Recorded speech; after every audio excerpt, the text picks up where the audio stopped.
mi señalador precioso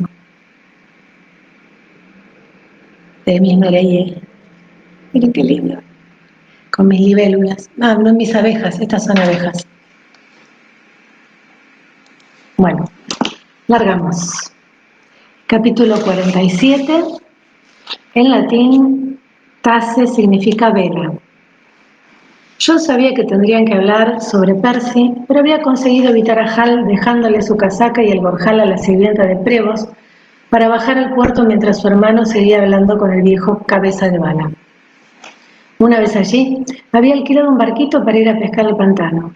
Su guía, un lugareño llamado La Polla, era todo un experto, y John regresó cuando ya había anochecido, oliendo a barro y a la hierba del pantano, con un saco lleno de gallinetas y una cosa enorme y espantosa denominada cangrejo de herradura, que había encontrado, por suerte muerto, en un islote diminuto formado por completo por caparazones de ostra.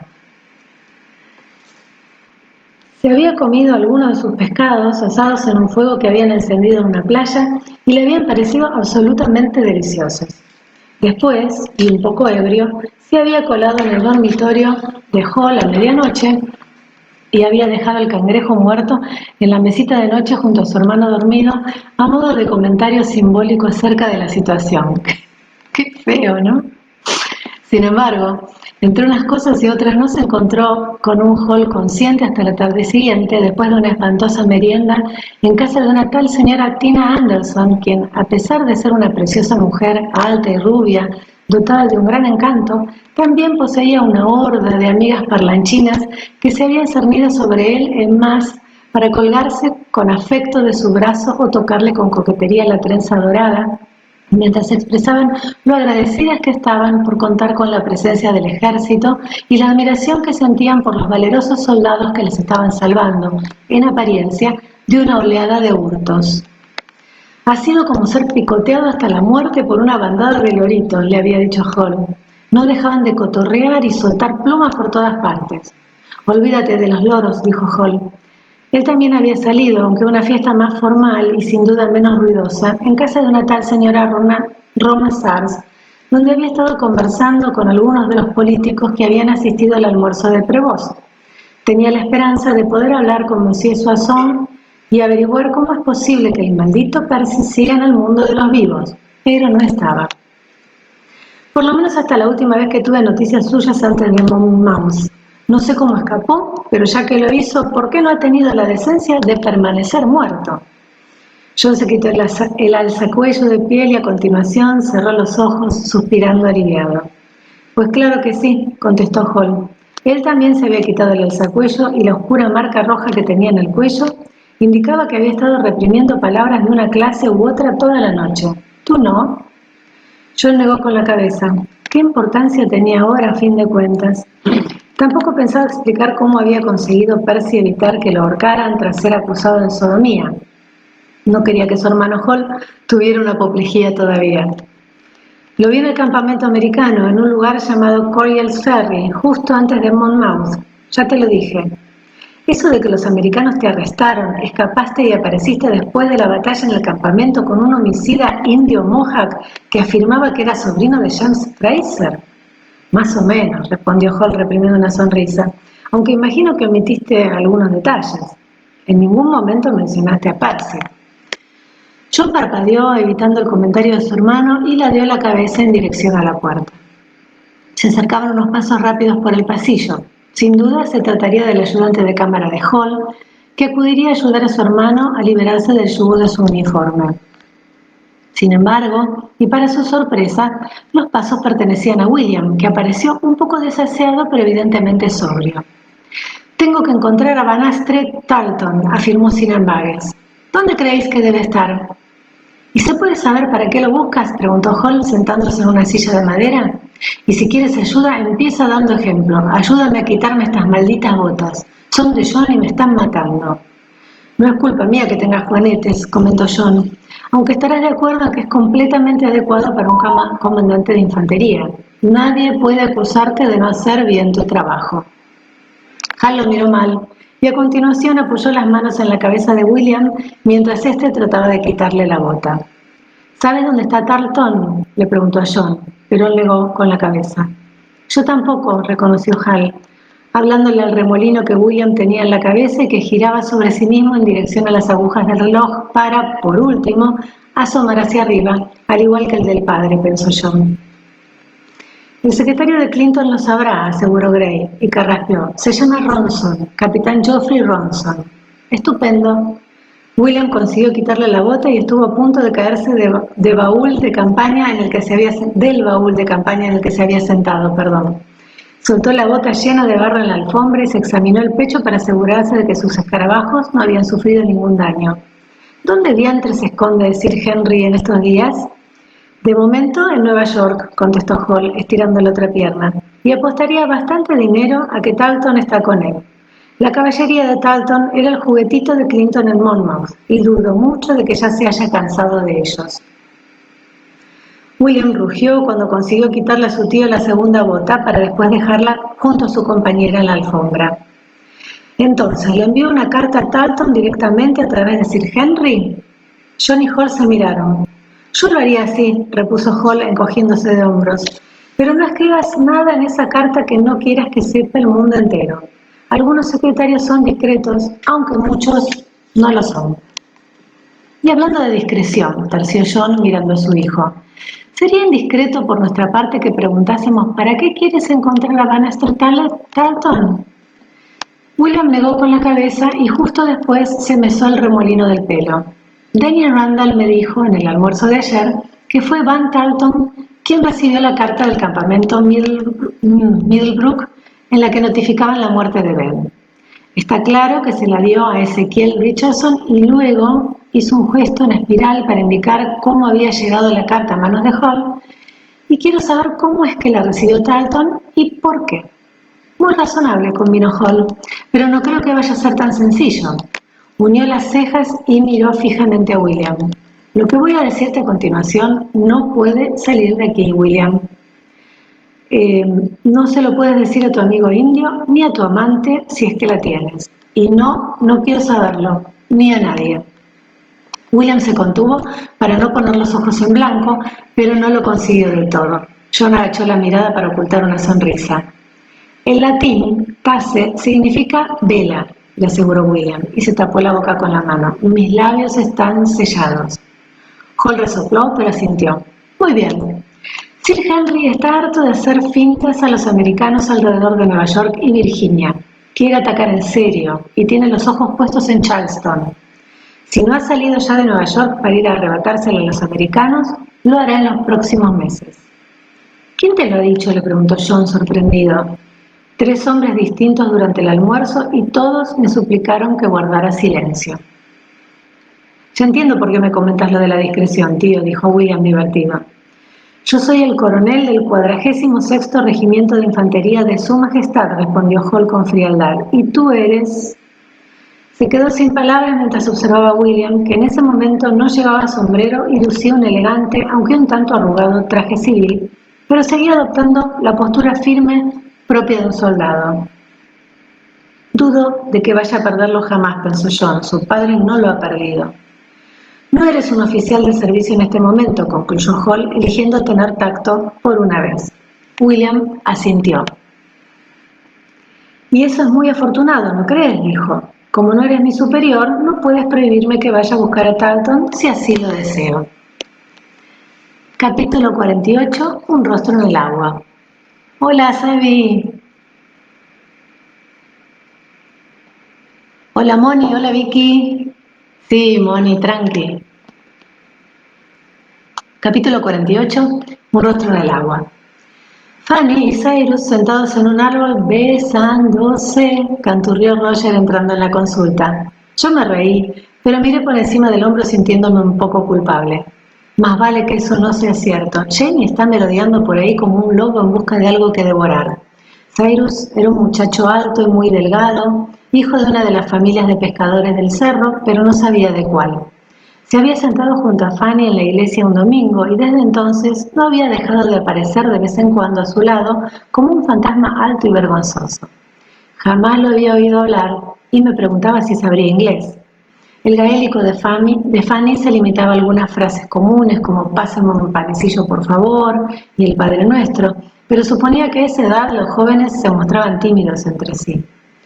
No se está besando, me aseguró Roger. Acabo de verlos sentados en la orilla del arroyo a una decorosa distancia de más de medio metro el uno del otro. Y Cyrus tiene los brazos cruzados tan apretados que debe estar cortándose la circulación. ¿A quién quiere devorar Jamie y por qué? Ha recibido una carta de Benjamin Cleveland firmada también por otros 2 terratenientes del condado de Tennessee.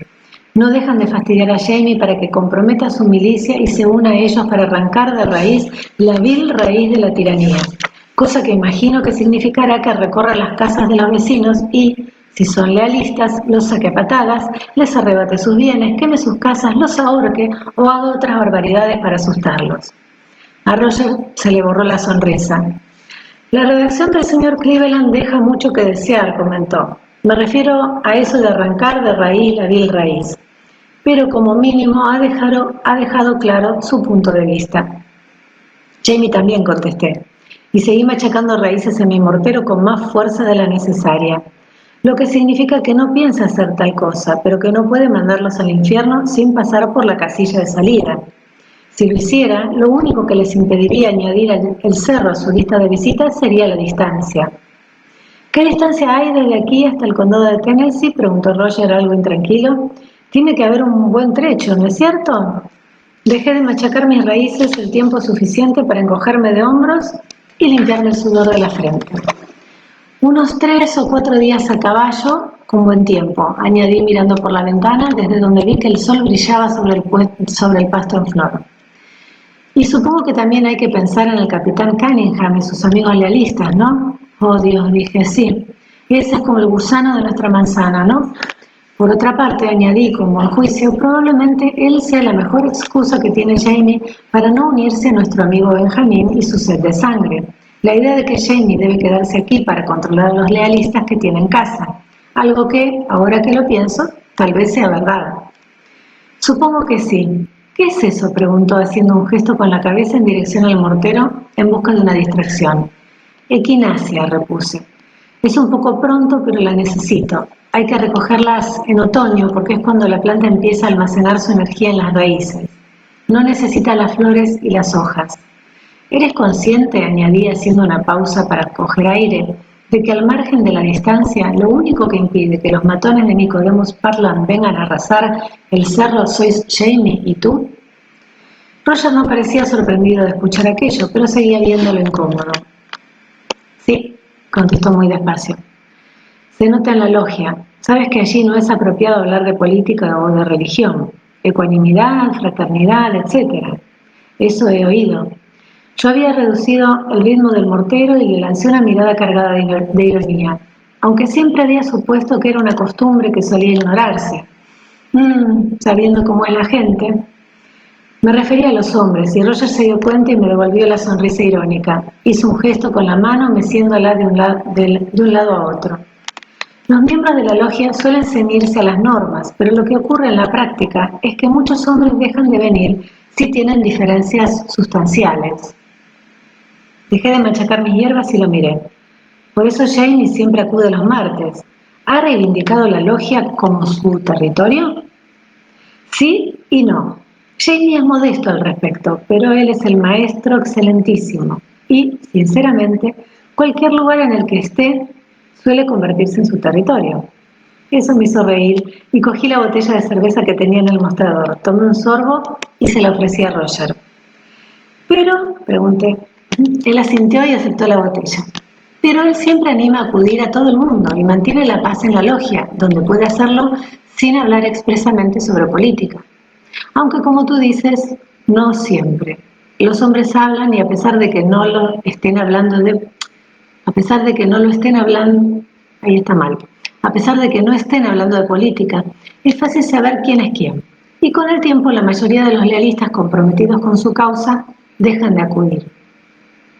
¿Se están reuniendo en casa del capitán? Supuse, y Roger asintió.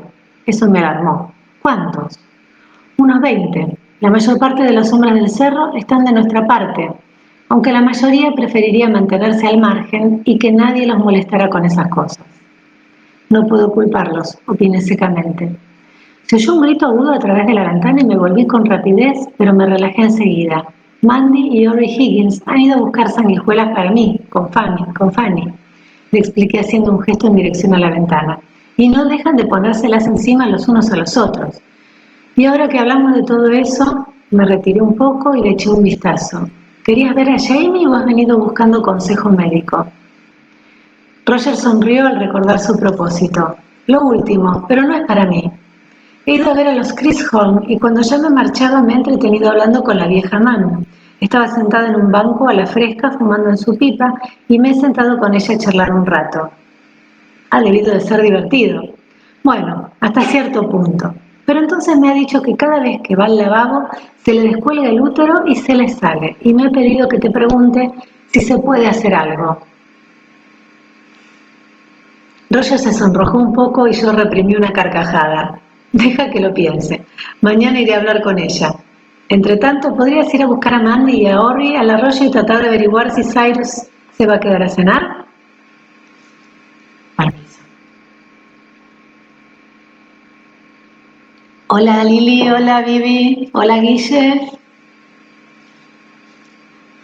Mientras caminaba en dirección al arroyo, Roger vio a Jen, Germain, Aidan y algunos de los muchachos de la colina jugando por el bosque, peleando con palos que empuñaban como si fueran espadas, fingiendo que los disparaban como si fueran mosquetes y gritando ¡bam! De vez en cuando. Todo es muy divertido hasta que alguien pierde un ojo, murmuró recordando las regañinas de la señora Graham cuando él era pequeño. Aunque no tenía ningún sentido ir a reñir a aquellos críos, aparte de que eran niños, había un motivo más frío. Ellos estaban a solo unos años de poder unirse a una milicia o al ejército. Y la maldita guerra se estaba acercando con bastante rapidez.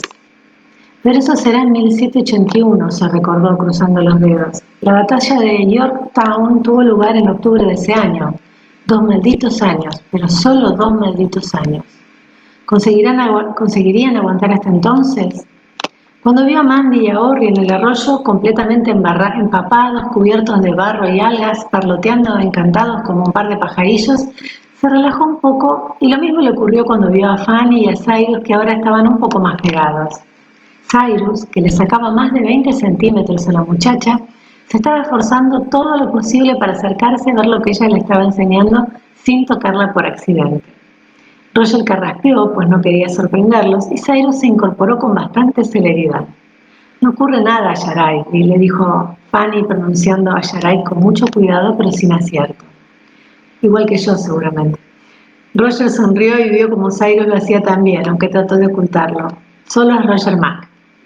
Así es, reconoció Roger sonriéndoles con amabilidad. La señora Claire quiere saber si te quedarás a comer, a Blythe.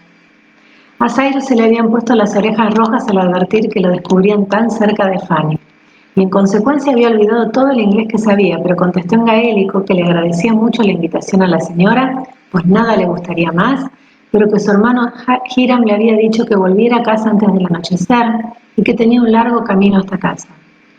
Muy bien. Oichemach, no sé cómo se dice, disculpen. Cuando dio media vuelta, Roger advirtió que Fanny había llevado su pequeña bolsita de tesoros para enseñárselas a Cyrus. Vio el brillo de un colgante en la hierba y Fanny ocultaba con la mano un papel desdoblado en el que había una especie de dibujo, como si no quisiera que él lo viera. Ah, debía de ser el dibujo de su hermana fallecida. Brice lo había descrito. En ese caso, y si Fanny le estaba enseñando esas cosas, Cyrus debía de tener alguna oportunidad. Buena suerte, Abalai, dijo, casi para sí mismo, y sonrió. No sonrió solo en señal de benevolencia respecto a los jóvenes enamorados, sino porque el dibujo de Fanny le había recordado el motivo de dicha benevolencia. Roger se tocó el bolsillo de los calzones y percibió el crujido del papel y la dureza del sello de cera roto.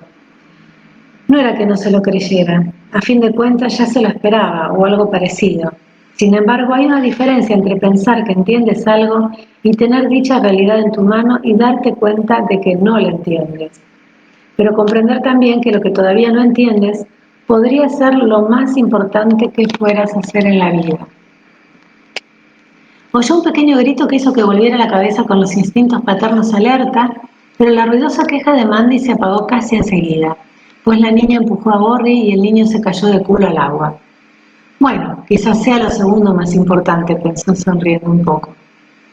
Su padre adoptivo, que en realidad era su tío abuelo, había sido pastor presbiteriano y no había llegado a casarse, aunque los pastores podían hacerlo, e incluso se los animaba a hacerlo, pues las esposas podían resultar de mucha ayuda a la hora de colaborar con la organización de la congregación. Nunca le había preguntado al reverendo por qué no se había casado, y Roger tampoco quiso saberlo, como mínimo hasta ese momento. Quizás se debiera sencillamente a que no había conocido a la persona adecuada y no había querido conformarse con cualquier compañera. Tal vez le había parecido difícil el equilibrio necesario entre Dios y el que requería una esposa y los hijos. A mí me diste la esposa y a los hijos primero, pensó como si hablara con Dios. Por eso creo que no quieres que renuncie a ellos para hacer lo que sea que tengas pensado para mí. Lo que sea. Esa era la realidad que llevaba en el bolsillo, de momento oculta. Una carta del reverendo David Caldwell, amigo y miembro superior de la iglesia presbiteriana. Él había oficiado la ceremonia del matrimonio entre Roger y Brit y había ayudado mucho a Roger la primera vez que había intentado ordenarse. Y lo hacía muy feliz y lo tranquilizaba mucho saber que David Caldwell siguiera pensando que él podía conseguirlo.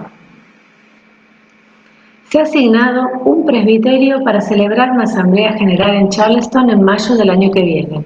Ni qué decir tiene que hablaré en tu favor en lo que se refiere a la aceptación de tu instancia y tus cualificaciones previas para la ordenación.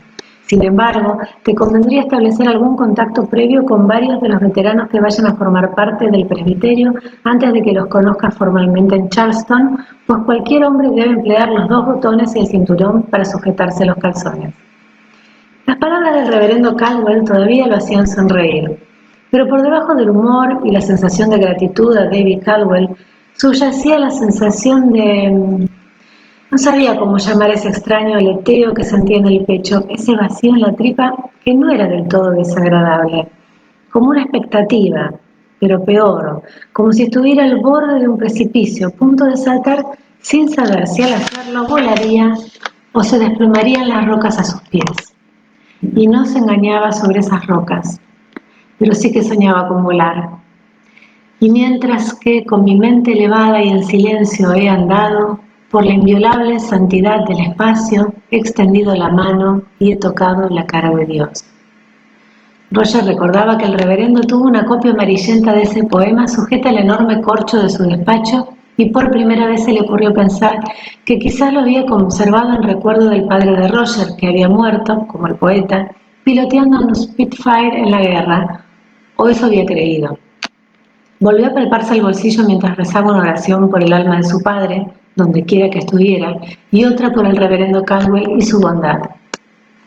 Bobby Higgins le había llevado su carta después de recogerla en Cross Creek, y él se la había metido en el bolsillo y se había ido a realizar sus tareas, pues quería estar solo cuando la leyera, lo que había hecho en compañía de la mula Clarence y 2 caballos curiosos. Roger ya conocía el presbiterio de Charleston, ya hacía tiempo que había escrito a Caldwell para hablarle de sus perspectivas para ordenarse y le había mencionado de pasada que él y su familia pasarían por la ciudad al cabo de un mes aproximadamente para llevar a Germain de vuelta con su familia. No habían mencionado que tenían que ir a buscar unas armas para Jamie. Todavía seguía intentando no pensar en ello.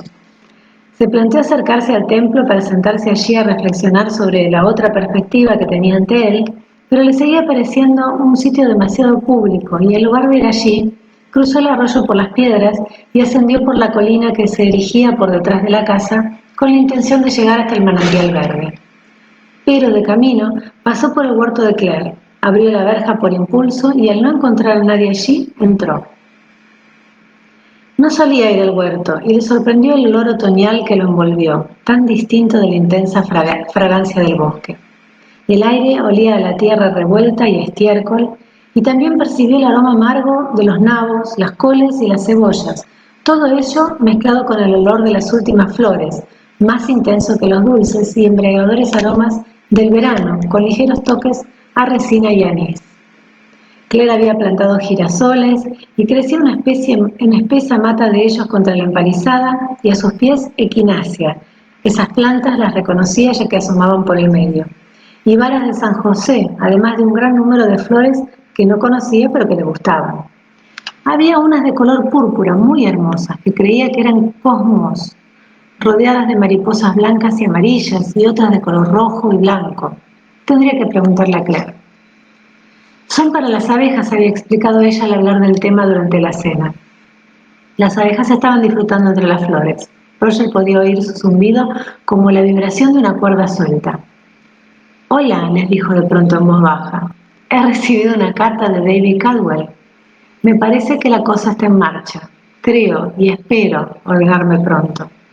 Un maestro de la palabra y ministro del sacramento, así es como nos llaman, como nos llamamos. Los presbiterianos, quiero decir», añadió dando por hecho que aquellas eran abejas católicas y no lo sabían. Imaginaba que lo de ordenarse no significaría nada para una abeja. A fin de cuentas, ellas seguían entrando y saliendo de las celdillas de cera con un imperturbable propósito en la vida. Ellas no necesitaban decisión o ceremonias. Pero a Roger le sentó bien decirlo en voz alta. «Ordenado», repitió. «Me iré a Charleston para que todo sea más fácil. Claire dice que a vosotras os gusta saber estas cosas. Brianna y los niños también vendrán.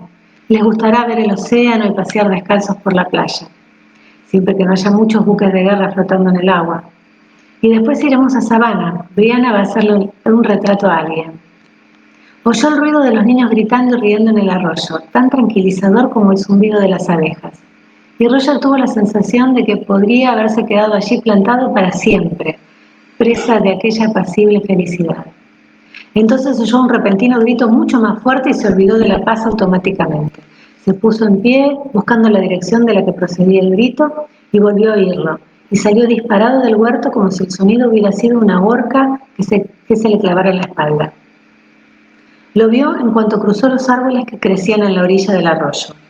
Un cuadrado blanco que flotaba y giraba en círculos en medio del arroyo. Quizá el viento lo hubiera... Pero antes de que consiguiera llegar al agua, el largo cuerpo de Cyrus se abalanzó desde la orilla opuesta e impactó contra el agua con un brazo extendido. Y Roger vio cómo la gigantesca mano de Cyrus se cernía sobre el papel mojado justo antes de que ambos se sumergieran. «¡No!», gritaba Fanny. «¡No, no, no!». Ella también se había metido en el arroyo y estaba tratando de alcanzar en vano a Cyrus y el papel, pero allí el agua era profunda y le tiraba de la falda, y ella se tambaleaba, pues sus zapatos resbalaban en el barro y el cieno del fondo del arroyo. Roger se quitó los zapatos, se metió en el agua y cogió a Fanny por la cintura. «No pasa nada», la repetía mientras arrastraba a la niña corriente arriba en dirección a la orilla. «Todo irá bien». Pero Fanny, que sabía muy bien que no era verdad, seguía gritando y forcejeando para recuperar lo único que le quedaba de su hermana. «Dios mío, dime qué debo hacer. ¿Qué podía hacer?», se preguntó. Dejó a Fanny y la niña se dejó caer de rodillas. Se hizo un nudillo como si fuera una hoja seca y se quedó muda, salvo por el ruido que hacía al tomar grandes bocanadas de aire. «¡Papá, papá!». Mandy, que tenía estrictamente prohibido cruzar el arroyo sola, acababa de saltar por encima de las rocas como un grillo y ahora lloriqueaba agarrada a la pierna de Roger, presa del pánico. Se oían voces más arriba. Los chicos habían oído los gritos y estaban atravesando el... «¡Oh, maldita sea! ¡Salid del huerto!», aulló Roger.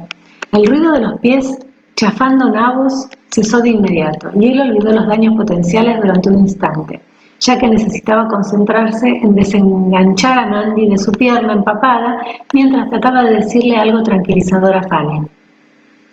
La muchacha respiraba como un caballo desbocado. Roger, preocupado de que pudiera hiperventilar y desmayarse, se puso en cuclillas a su lado y posó la mano sobre su estrecha espalda agitada. «Fanny», le dijo con dulzura, «estás empapada. Vamos a casa, te conseguiremos ropa seca y una bebida caliente». La cogió del codo para levantarla, pero Fanny se pegó los brazos cruzados al cuerpo enroscado y negó con la cabeza. Por lo menos había dejado de jadear y ella solo se la oía sollozar. El ruido de un chapoteo anunció el vacilante acercamiento de Cyrus, y Roger levantó la cabeza para observar su figura alta, desgarbada y empapada. Estaba muy pálido. «Querida», dijo, y tragó saliva. No tenía ni idea de cómo continuar. «No es culpa tuya, Avalai», empezó a decir Roger, pero Cyrus ignoró sus palabras y se dejó caer de rodillas delante de Fanny. «Querida», repitió vacilante. Fanny lo ignoraba por completo, pero él extendió la mano cerrada y la abrió despacio bajo la nariz de la muchacha. El papel era poco más que una bola empapada y arrugada. Roger lo oyó tragar saliva de nuevo. Fanny hizo un ruidito como si él le hubiera clavado un aguijón en la tripa. Cogió el papel y se le pegó al pecho mientras lloraba, como si se le fuera a romper el corazón. Supongo que ya lo tiene roto, pobrecilla. «Mochile distet», susurró Cyrus con el rostro arrugado por la aflicción. Y acá dice en gaélico: «Tengo el corazón roto. Hubiera preferido ahogarme antes de dejar que te ocurriera una cosa como esta». Fanny no contestó y no hizo ademán de moverse. Roger intercambió una mirada de impotencia con Cyrus, pero antes de que tuviera la oportunidad de intentar mover de nuevo a Fanny, aparecieron los muchachos que, asombrados, no dejaron de hacer preguntas. Germain portaba el trapo de franela con el resto de los tesoros de Fanny. Lo había cogido de la orilla del arroyo y lo llevaba enroscado en la mano. «¿Prima?», preguntó vacilante, alzando la mano hasta dejar el atillo suspendido entre Fanny y Roger. Ella no hizo ademán de cogerlo, así que Roger le hizo un gesto de agradecimiento con la cabeza. «Gracias, Germain. Llévalo a casa, ¿quieres?». Se levantó con las rodillas agarrotadas y los calzones empapados goteando en sus tobillos. «Jem, llévate a Mandy y a los chicos e id a casa con Germain. Nosotros iremos enseguida». Permiso.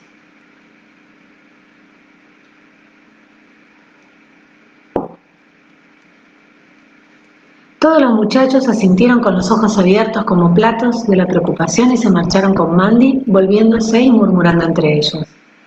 Cyrus había empezado a tiritar, ya que el gélido aire traspasaba la empapada y fina tela de su camisa y sus calzones. Roger le posó una mano sobre la cabeza agachada, que incluso de rodillas sobresalía por encima de la cintura de Roger. «Todo irá bien», le dijo en gaélico. «No has hecho nada mal, vete a casa». Cyrus miró a Roger y después observó con impotencia la cabeza agachada de Fanny. Al poco tiempo asintió bruscamente, se levantó y le hizo una reverencia antes de darse la vuelta y marcharse poco a poco mirando hacia atrás de vez en cuando, con una expresión de bastante preocupación. Roger suspiró y tras vacilar un momento se sentó en el suelo y abrazó a Fanny. La meció despacio y le dio unas palmaditas en la espalda como si fuera una niña pequeña. Se sentía como alguien que pasara por casualidad por el lugar en el que había explotado una bomba sin que hubieran llegado todavía ni la ambulancia ni la policía. La ambulancia y la policía, sí, esos serían Claire y Jamie, pensó con divertida ironía. En cuanto sacó a Fanny del arroyo, su primer impulso fue ir a buscar a alguno de los Fraser. Pero Jamie se había marchado a Salem y Claire había anunciado que se iba para examinar un caso de algo que parecía varicela a casa de los McNeil. Y pensándolo bien, ninguno de ellos podía ayudar en esa situación. Mientras que quizás, solo quizás, respiró hondo, abrazó a Fanny con fuerza y después se levantó. La muchacha tiritaba tanto que había dejado de sollozar, aunque seguía derramando lágrimas y tenía los ojos hinchados. «Ven conmigo», le indicó Roger con firmeza, alargando el brazo para cogerla de la mano. «Es posible que Brianna pueda arreglar esto». Lo único que a Roger le había pasado por la cabeza al decir arreglarlo había sido la idea de la cinta adhesiva, seguida de la dudosa idea de secar el papel y pegar los fragmentos del dibujo como un rompecabezas. Por suerte, Brianna tuvo una idea mejor. «Es un papel bueno», observó mientras colocaba los pedazos del dibujo todavía mojados sobre la mesa de la cocina y los alisaba con la mano. «Debe de serlo para haber aguantado tanto. ¿Cuánto tiempo crees que hace que lo tiene Fanny?» «¿Unos 2 años?», intentó adivinar Roger. Su hermana tenía unos 17 años cuando murió y Fanny dice que el dibujo se hizo cuando ella tenía 10 años, por lo que Jane debía de tener unos 15 años. «¿Crees que puedes copiarlo?» «Claro, y lo haré. Pero Fanny querrá conservar también el original por motivos sentimentales». Roger asintió. «Sí. ¿Y qué puedes hacer al respecto?» «Pues arreglaré el desgarrón». «¿De verdad vas a coserlo?» «Yo lo había pensado, pero bueno, en realidad no es mala idea», comentó con aspecto de querer echarse a reír, pero conteniéndose por educación. «Pero no creo que Fanny quiera que su pobre hermana parezca Frankenstein, incluso aunque no sepa quién es». «¿Qué es eso?» Fanny estaba en la puerta y los miraba con preocupación. Se había quitado la ropa para ponerla a secar y se había puesto un vestido y unas medias secas y con las mejillas sonrojadas y la ondulada melena negra todavía húmeda, parecía un ángel despeinado que acababa de escapar de una manada de tejones. Solo es una novela, le explicó Bri, y sonrió. Te contaré la historia luego si quieres. Ven a mirar.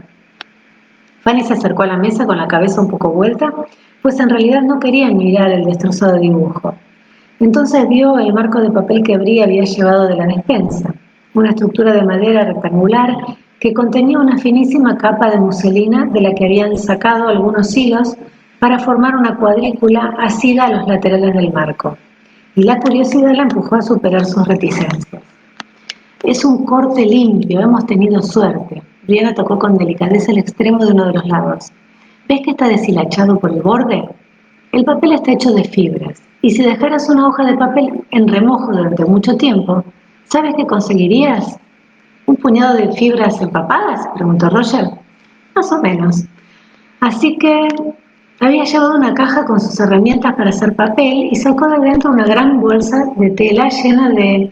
¿Eso es algodón?, preguntó Fanny, fascinada por las peludas esferas blancas que asomaban por encima de la pequeña pila de retales de tela y algo que le pareció a Roger un puñado de pelo rubio arrancado de la cabeza de alguien. Una parte así, y lino, y algunos trozos de papel y retales de tela vieja. Tenemos que empezar con un puñado de fibras bien picadas. Dejó la pantalla para hacer papel sobre la mesa, cogió una botellita con un tapón de corcho y con mucho cuidado extendió por el centro de la pantalla una fina capa de algo que parecían pelusas. Esta será mi área. Ahora tenemos que colocar los trozos de papel encima de esto. Roger fue pasándole los pedacitos del dibujo uno a uno y ella fue uniendo las partes lo mejor que pudo. Es una suerte que lo hicieran con un lápiz de grafito, observó. Si hubiera sido tinta, carboncillo o acuarela no podríamos hacer nada, pero de esta forma... También había llevado algo que parecía la bandeja donde los fotógrafos ponen a revelar sus fotografías, una caja honda en la que, conteniendo la respiración, metió la pantalla de papel. Por favor, enfermero, un poco de agua, murmuró, extendiendo la mano hacia la gran jarra de color morado que había en el aparador y que siempre estaba llena de agua limpia. Roger se levantó del banco, dejando un pequeño charco de agua en el suelo y la cogió. Briana fue vertiendo el agua sobre el dibujo hasta que estuvo bastante saturado. De esta forma se pegará a la pantalla y no flotará, explicó, y a continuación vertió más agua en la bandeja hasta que toda la hoja de papel quedó cubierta. Muy bien. Depositó la pesada jarra con un pequeño suspiro de alivio. Ahora lo dejaremos en remojo debería bastar con unas 24 horas. Así se disolverán las fibras del papel y se mezclarán con las que hemos construido la nueva área sin alterar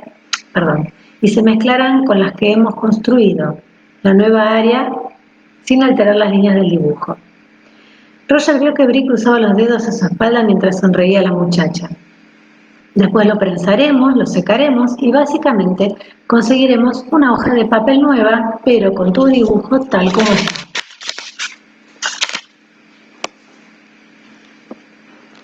Fanny había estado observando el proceso tan concentrada como un conejo petrificado observando un zorro, pero al escuchar las palabras de Briana levantó la vista y suspiró, y dejó escapar un largo «Oh, gracias, muchísimas gracias». Se pegó las palmas de las manos a las mejillas mirando el dibujo como si de pronto hubiera cobrado vida, y a Roger lo asaltó la repentina sensación de que había sido así. Hasta ese momento lo había visto solo como algo que Fanny valoraba, sin prestar mucha atención al dibujo en sí, pero ahora lo veía. Quien quiera que lo dibujara era un artista con mucho talento, pero la muchacha del dibujo era especial, era hermosa, sin duda, pero desprendía vitalidad, atracción. Pero Roger pensó que también transmitía cierto desafío, y aunque su hermosa boca y esa mirada de soslayo ofrecían una seductora sonrisa de medio lado, también dejaban entrever determinación y una rabia latente que a Roger le erizó el vello de la nuca.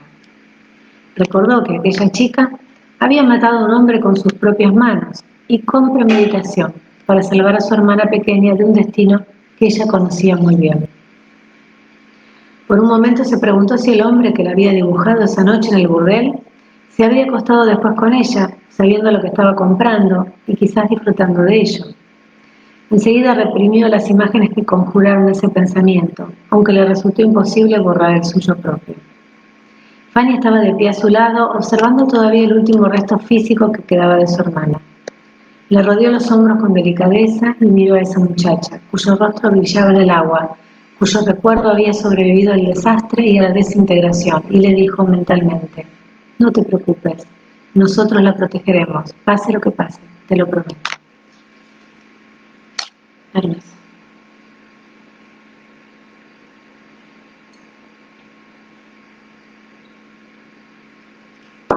¿Están ahí todavía? Veo muy calladito todo. Bueno, esperemos que sí. Capítulo 49. Tu amiga siempre. De Breonna Fraser Mackenzie, señora. Cerro de Fraser, Carolina del Norte.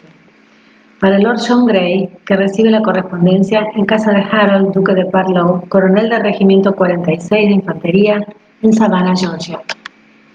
Querido Lord John, sí está ahí. Gracias, chicas.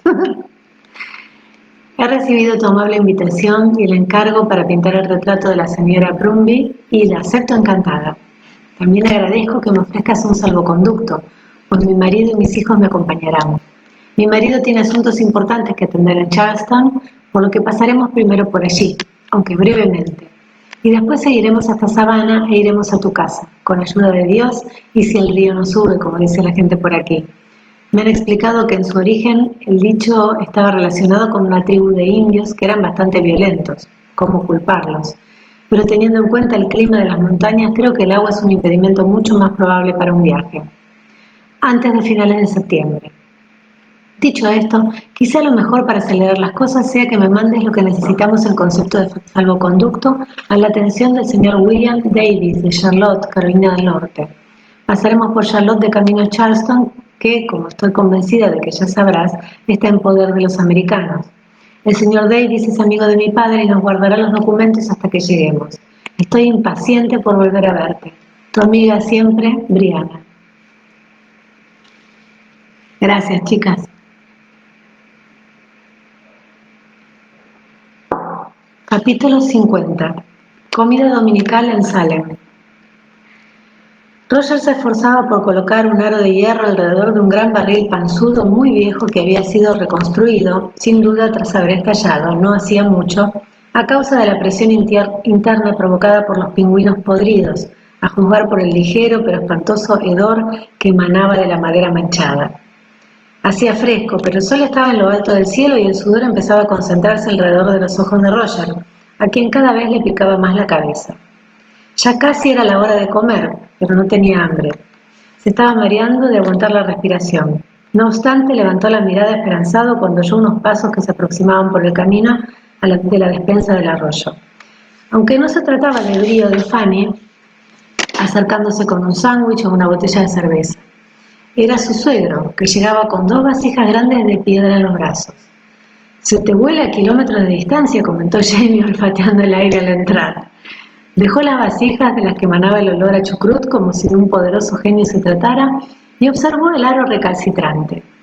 Se puso en cuclillas junto al barril, lo rodeó con los brazos y mientras apartaba la cara, lo estrechó con todas sus fuerzas y presionó los tablones viejos hacia adentro para que el aro llegara hasta su sitio. «¡Uf!», exclamó jadeando al ponerse en pie. «¿Pescado podrido?». «Por lo menos». Roger se levantó y estiró la espalda con un gruñido. «No creo que eso vaya a mejorar mucho el olor», dijo, señalando el barril nuevo con la cabeza. «Bueno, seguirá oliendo a chucrut», señaló Jamie destapando una de las vasijas. «Pero la cola enmascarará la mayoría de los olores y el pescado o lo que sea ya no olerá tan mal. Además, Claire dice que la nariz se acostumbra a todo y que después ya no es tan terrible». «¿Eso dice?», murmuró Roger. Su suegra no era quien tendría que viajar casi 500 kilómetros con un carro lleno de barriles pestilentes y 3 niños gritando «¡qué asco!» durante todo el camino. Ronnie cree que los otros 2 barriles se utilizaron para almacenar cerdo salado y morcillas. «Así olerá como una comida dominical en Salem», dijo su suegro sin mostrar ninguna empatía. «¿Este ya está listo?». «Sí». Roger se tocó una astilla que se le había quedado clavada en el pulgar mientras observaba a escondidas cómo Jamie miraba el interior del barril. Estaba bastante orgulloso de su tarea, pues sin duda había conllevado trabajo. Colocar un falso fondo en el barril, dejando el espacio justo para introducir una fina pero generosa capa de oro y ajustarla lo suficiente para que no se soltara en caso de que alguien lo tirara al suelo. ¡Qué maravilla! Sin dejar de inspeccionar su interior, Jamie cogió el barril, lo sopesó y lo dejó caer para ver qué sucedía. El recipiente aterrizó de pie haciendo un sólido ruido sordo.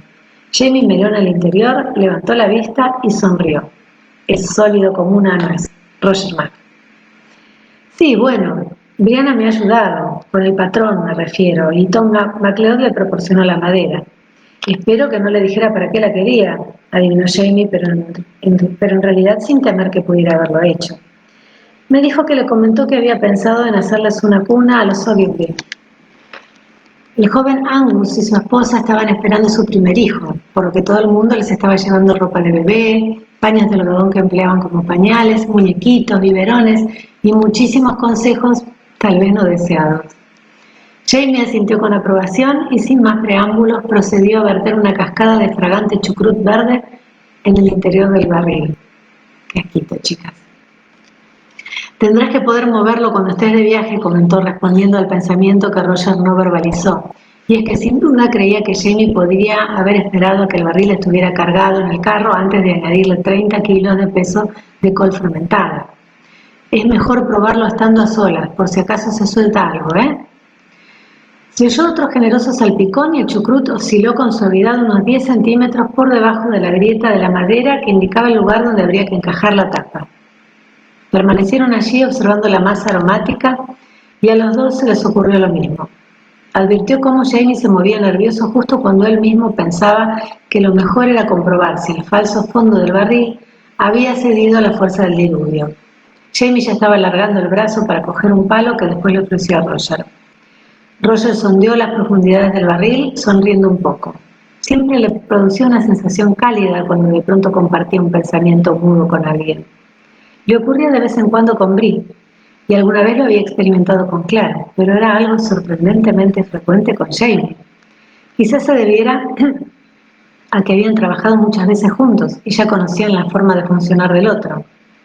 Muy bien, todo en orden. Roger tiró el palo mojado, cogió la tapa y la presionó hasta que encajó del todo. La golpeó como una masa y culminó en el trabajo colocándole otro aro rudimentario pero efectivo. Jamie se apartó y aguardó asintiendo mientras se bajaba las mangas de la camisa. Recuerda que si tropiezas con algún peligro tienes que olvidarte de los barriles y marcharte, le advirtió. El único problema que puedes encontrarte por el camino son los bandidos, añadió pensándolo mejor. El salvoconducto de Lord John te permitirá superar sin problema cualquier otra situación. Pero cuando llegues a Charleston, encogió un hombro y a Roger se le contrajo el estómago. Sí, Charleston. Jamie había escrito a Fergus, empleando un código que había fascinado a Roger, quien ya tendría algo planeado para cuando ellos llegaran. ¿Pero qué? Sin embargo, a Jamie no le preocupaba lo de Charleston. Averiguará lo que haya planeado Fergus. Es muy temerario, aunque ahora, como es padre de 5 hijos, ya no se arriesga tanto como antes. Pero cuando llegues a Savannah, empezó a decir, entonces guardó silencio y frunció el ceño. Sin embargo, Roger no supo decir qué estaría pensando. Hay un soldado llamado Francis Marion, comentó Jamie de pronto, un oficial continental. Claire dice que es conocido en tu época. El zorro del pantano, dijo. Ahora no lo llama así, se apresuró a añadir, pero quizás hayas oído hablar de él. Sí, reconoció Roger muy despacio. Pero solo conozco el nombre. ¿Está en Savannah? Jamie asintió con aspecto de estar más relajado. La semana pasada recibí una carta de un tipo que conozco. Noticias, ¿sabes? Y me habló del cuartel británico de Savannah. Como Brianna quiere ir, yo le había preguntado. Y me dijo que el tal Marion le había mencionado que Benjamin Lincoln pretendía ir a Charleston y que intentaría tomar Savannah. Y Jamie clavó los ojos en un charco de jugo de chucrut. Así que esta era la parte delicada y llegó enseguida.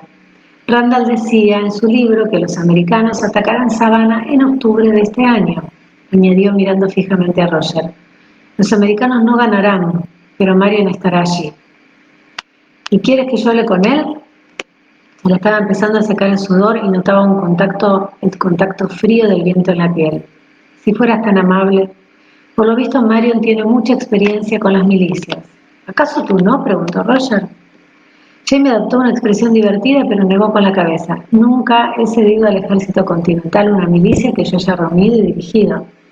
Por lo que dice la carta, Marion lo ha hecho varias veces y quiero saber si puede darme algún consejo que me ayude a lidiar con ciertos oficiales. ¿Te refieres a que pueda decirte quién es un bastardo y quién no lo es? Sí que sería de ayuda, pero ¿crees que tendrás elección? Todos los oficiales son bastardos, afirmó Jamie secamente. Tienen que serlo, yo también. Pero en algunos se puede confiar y en otros no. Y por lo que he oído, Marion parece digno de confianza. Entiendo. Y quieres tener un amigo en el ejército antes de ponerte en contacto con ellos. Un hombre que te ayude a sondear las aguas antes de que puedas comprometerte. O quizá que pueda avisarte. Es elección tuya, ¿no?, le preguntó. Tú decides si cedes tú nuestra milicia para que luche con el ejército o bien ir por libre como Cleveland y Shelby. No están solos, lo corrigió Jamie. Los hombres de las montañas se tienen los unos a los otros para apoyarse en caso de necesidad. Pero cada cual se ocupa de su propia comandancia. El ejército no funciona de la misma forma. A Jamie se le había soltado el pelo por un lado. Se quitó el lazo y se lo volvió a recoger entornando los ojos al viento. Se acercaba una tormenta de esas tan propias de finales de verano. Allí, en las montañas, podía verse cómo se aproximaba a lo lejos y las nubes oscuras ya empezaban a asomar por encima de Round Mountain. La elección que tengo, siguió diciendo Jamie sin apartar los ojos de la tormenta que se acercaba, es si quiero que la milicia se quede por aquí para proteger el cerro, si es que eso es posible, o salir a pelear con los británicos. Si hacemos eso, entonces podremos decidir la mejor forma de llevarlo a cabo. Roger lo meditó un momento. ¿Ser o no ser?, preguntó. Si es lo más noble y todo eso, porque eso es lo que estamos haciendo, ¿no? O actuamos o no. Miró a Jamie, que parecía un muelle enroscado, y sonrió. Venga ya, no te mantendrías al margen en una pelea ni aunque te pagaran. Jamie tuvo la elegancia de reírse, aunque parecía cohibido. Sí, pero luego está el capitán Cunningham. Podría hacerse a las armas un día de estos y entonces, ¿qué? Bueno, eso no sería bueno, admitió Roger. Pero no atacará el cerro y comenzará a quemar las casas de sus vecinos, ¿no? Es decir, ese hombre vive aquí. Así es. Por lo tanto, ¿qué van a hacer los americanos? ¿Sitiarán Savannah? Eso dice Randall, pero no lo conseguirán. La voz de Jamie sonaba rara cuando pronunciaba ese nombre. A Roger no le extrañaba que fuera así, pero no sabía decir exactamente qué le resultaba tan extraño. No era duda, no era odio, no era o no del todo miedo. ¿Y crees que es seguro que Bree y los niños estén en Savannah cuando ocurra todo esto? Jamie se encogió de hombros y cogió la chaqueta que se había quitado. Los americanos no conseguirán hacerse con el control de la ciudad y Brianna y los niños estarán en su interior bajo la protección de John Gray. ¿Y tú confías en Lord John? No era una pregunta y Jamie no la contestó, pero formuló otra. ¿Y tú confías en Randall? Roger apretó los dientes y tomó aire, pero asintió. Respecto a lo de las batallas y eso, sí, confío en él, es decir, para él era historia, ocurrió, y también para todas las personas de la época en la que se publica ese libro. Él no podía haber dicho, esta batalla tuvo lugar en tal fecha, cuando sin duda alguna tuvo lugar en otra fecha o no tuvo lugar, porque habría habido muchos otros historiadores, e incluso editores, que sabrían lo que había ocurrido en realidad. Si su libro estuviera lleno de falsedades, pongamos, jamás se habría publicado. Lo que quiero decir es que los editores académicos contrastan los hechos de los libros que publican. Aguardaron un instante en silencio, observando cómo se acercaba la tormenta. Roger encontraría a Francis Marion y con la ayuda de Dios, Fergus hallaría las armas. Pero Roger advirtió que sus pensamientos se alejaban de las decisiones importantes y las realidades escurridizas y escoraban hacia sus perspectivas personales. Se estaba preguntando si Bree estaría embarazada, y de ser así, ¿cómo reaccionaría el olor de una comida dominical en Salem? 51. Llueve sobre mojado. Pobre Bree, con esos olores. le dijo tu madre a tu padre acerca de esta expedición? Roger se remangó los calzones hasta los muslos mientras observaba la rueda del carro, cuya orilla asomaba del lecho burbujeante de un pequeño arroyo. Es demasiado profundo, opinó Brianna, frunciendo el ceño mientras contemplaba el agua que bajaba cargada de barro. Será mejor que te quites los calzones, y quizás también la camisa. ¿Eso dijo? Aunque quizás tenga razón en eso de que es demasiado profundo. Brianna resopló divertida. Roger se había quitado los zapatos, las medias, el abrigo, el chaleco e incluso el pañuelo que llevaba en el cuello, y parecía un hombre que estuviese a punto de librar un duelo importante. La buena noticia es que con la corriente que hay no acabarás con sanguijuelas. Lo que le dijo papá, o lo que según ella le dijo, que no es exactamente lo mismo, fue: ¿me estás diciendo que pretendes convertir a un pastor presbiteriano respetable en un contrabandista de armas y que lo vas a enviar en un carro cargado de oro de origen incierto y whisky ilegal con el objetivo de comprarle un cargamento de armas a un contrabandista desconocido en compañía de nuestra hija y 3 de nuestros nietos? Sí, eso. Esperaba que fuera más divertido. Roger se quitó los pantalones a desgana y los dejó junto a los zapatos y las medias. Quizás no debería haberos traído a ti y a los niños. Germán y yo podríamos haber vivido una gran aventura por nuestra cuenta. Eso es lo que me daba miedo. Brianna miró por encima del hombro hacia la empinada pendiente por la que el carro había estado a punto de despeñarse cuando se le había salido la rueda. Estaba demasiado cerca del barranco, y Bri había mandado a los niños al otro lado del camino a recoger leña para el fuego con la esperanza de alejarlos del carro y del peligro. Con un ojo miraba a Roger, pero tenía la oreja puesta en los posibles gritos de alarma que pudiera oír desde arriba. Una parte de su mente se afanaba en calcular el tiempo que tardaría en arreglar la rueda, siempre que consiguiera sacarla intacta del arroyo, de no ser así tendrían que pasar allí la noche, y algunas de sus neuronas estaban ocupadas haciendo una lista de la comida que llevaban, por si acaso. Pero básicamente estaba concentrado en su pecho. Aleteo. Latido, latido, latido, latido, aleteo. Ahora no, pensó con rabia.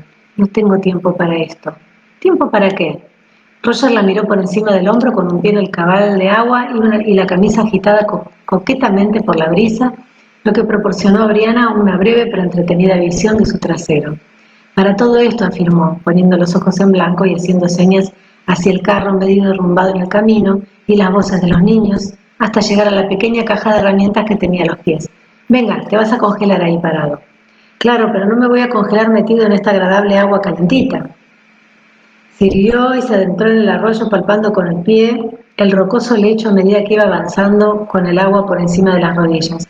Aleteo, aleteo, aleteo, aleteo, aleteo, latido. Bri se sentó de golpe, metió la cabeza entre las rodillas y respiró hondo. Maniobras vagales, prueba esto.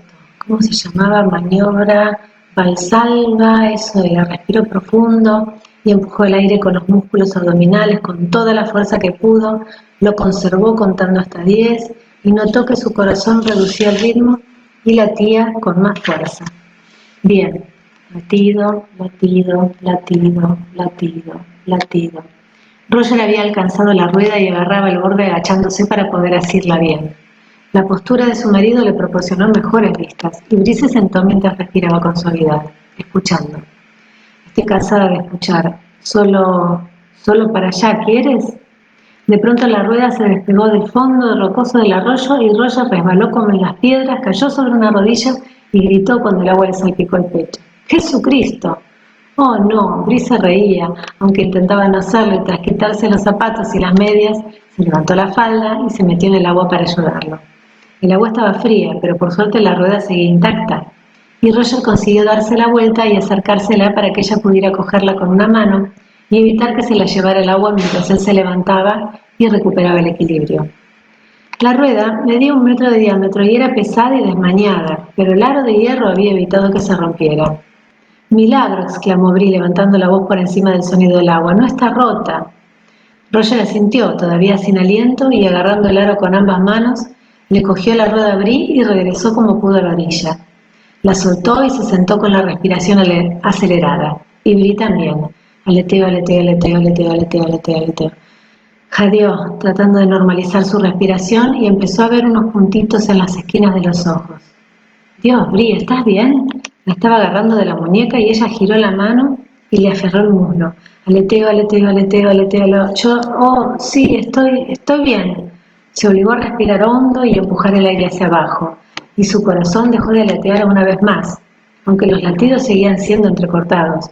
Latido, latido, latido, latido, latido, pausa, latido, latido. De eso nada, estás blanca como la leche. Ven, pon la cabeza entre las rodillas. Ella se resistió a la presión que Roger imprimió en su nuca y le hizo gestos para que la dejara. No, no, no, no es nada. Es solo que me he mareado un momento. Quizás me haya bajado el azúcar. No hemos comido nada en el desayuno. Roger apartó la mano muy despacio y la miró preocupado. Y de pronto Brianna se dio cuenta de que tendría que decírselo. No se le pasaba y no quería que él se preocupara cada vez que ocurriera. La brisa fresca en la cara le estaba espabilando y se volvió hacia él apartándose algunos mechones del pelo de la boca. Roger, yo tengo que decirte algo. Él se quedó mirándolo con el ceño fruncido y entonces le cambió la cara. Se le iluminaron los ojos con alegría. ¿Estás embarazada? Dios, Bri, eso es maravilloso. Y hasta acá llegamos hoy. Muchísimas gracias. Hola Marta. Muchísimas gracias por acompañarme. Me encantó volver a leer. Bueno, mañana seguimos. De paso les vuelvo a pasar el aviso parroquial. En el canal de Telegram hay un nuevo link que subió Su para ver el capítulo, porque en Telegram no censuró el otro por un tema de derechos de autor. Así que entren al link que subió Su, un mega, y ahí van directamente al capítulo. Y por favor, no suban nada a Telegram, que estamos teniendo este problemita de que nos están vigilando. Bueno, las quiero, sí, hay que aprender gaélico, pero es re difícil. Bueno, gracias a todas. Un placer estar de vuelta acá, las quiero, que estén todas bien. Besos grandes para todas. Chao, chao. Gracias.